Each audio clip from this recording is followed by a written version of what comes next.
Լինծու է եւ կապ չունի իրավաբանության հետ։ Տեսեք, առաջին մեղադրանքը լրիվ հիմնազուրկ էր, որովհետև կարծիք արտահայտելու համար մարդուն կալանքի վերցնելը դա հակացուցված է ոչ միայն սահմանադրությամբ, այլև Եվրոպայի խորհրդի իրավական ակտերով։ Հիմա մտածել են ինչ-որ ուրիշ բան, 296 հոդվածն է փողերի լվացում, բացարձակապես ինքը կապ չունի այդ ամեն ինչի հետ, որովհետև այդ հանցակազմը, որ շարադրում է, դա երկար տեքստ է, մի հատ պոեմ է գրված։ Այնտեղ ասում է հանցավոր ճանապարհով, իսկ անմեղության կանխավարկածի սկզբունքը սահմանադրության 66-րդ հոդվածի համաձայն ասում է անձը անմեղ է, քանի դեռ նրա մեղավորությունը ապացուցված չի օրենքով նախատեսված կարգով եւ հաստատված չի դատարանի օրինական ուժի մեջ մտած դատավճիռով։ Հիմա Սամվել Կարապետյանի վերաբերյալ այդպես դատավճիռ կա, որ հիմա իրան բերեն մի հատ ուրիշ մեղադրանք փողերի լվացում ներկայացնել։ Սա ակնհայտ քաղաքական հետապնդում է։ Քաղաքական հետապնդումը սկսել է հենց առաջին օրվանից, որովհետև Եվրոպայի խորհրդի խորհրդարանական վեաժողովը 2012 թվականի բանաձևը հաստատել, որ կարծիք արտահայտելու համար մարդուն հետապնդելը, անհամաչափ վարչարարություն կիրառելը, անհամաչափ քրեական ներգործություն կիրառելը, սա նշանակում է քաղաքական բանտարկյալ։ Սամվել Կարապետյանը քաղաքական բանտարկյալ է, ես բարձր ասում եմ, թող սա ֆիքսեմ, ուրիշ տարբերակ ստեղ չկա։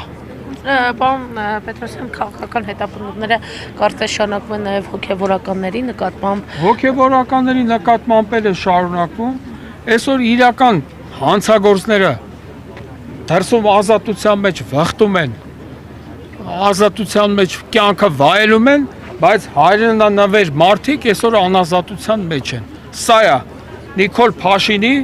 Հայաստանը, նոր Հայաստանը, իր խելքին էլ բրդել է, ասում են 4-րդ Հայաստան ստեղծի։ Արա դու իբր 3-րդ Հայաստանը խելքի բերեցիր, մի հատ է 4-րդ Հայաստանը ստեղծի։ Պարոն Պետրոսյան, նկատեցի, որ Փաշին եք դեռևս օգտագործում, այսինքն Աղազարյանի հետ գրվեճից հետո։ Հա, ինքը իմ համար Փաշին եղել է եւ մնում է։ Նույնը Հովիկ Աղազարը, նույն այդ Երկոտանին, ազգային ժողովի մանդատակին, որը առանց ամաչելու, որ հարցնում է լրագրող, ասում են չի չեք հրաժարական տարի, ասում է բա վարկերս ոնց փակեմ։ Այսինքն այս մարդը ազգային ժողովին վերաբերում է որպես վարկատու կազմակերպություն։ Իր համար կապ չունի, որ ազգային ժողովը սահմանադրության համաձայն օրենսդիր մարմին է։ Ինքը ազգային ժողովին վերաբերում է որպես իր վարկը փակելու միջոց։ Նման մարդը ինչ գործ ունի ազգային ժողովում։ Հովիկ Աղազարի մասին է խոսքը։ Դե Նիկոլ Փաշինն էլ ընդհանրապես անելիք չունի իր տեղում։ Շնորհակալություն։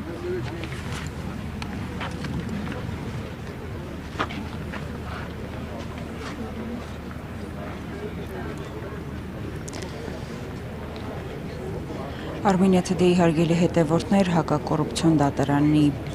տարածքից շարունակում ենք ուղիղ հեռարձակումը։ Քիչ առաջ դատարան է բերվել Սամվել Կարապետյանը, դատական նիստի մեկնարկը նախատեսված էր 15:00-ին։ Դատարանի բակում հավաքված մարդկանց թվում միասնության թևեր նախաձեռնության անդամներ Արման Թաթոյանն ու Դավիթ Անանյանն էին նաև։ Թաթոյանը Կարապետյանին անվանեց ոչ միայն քաղբանտար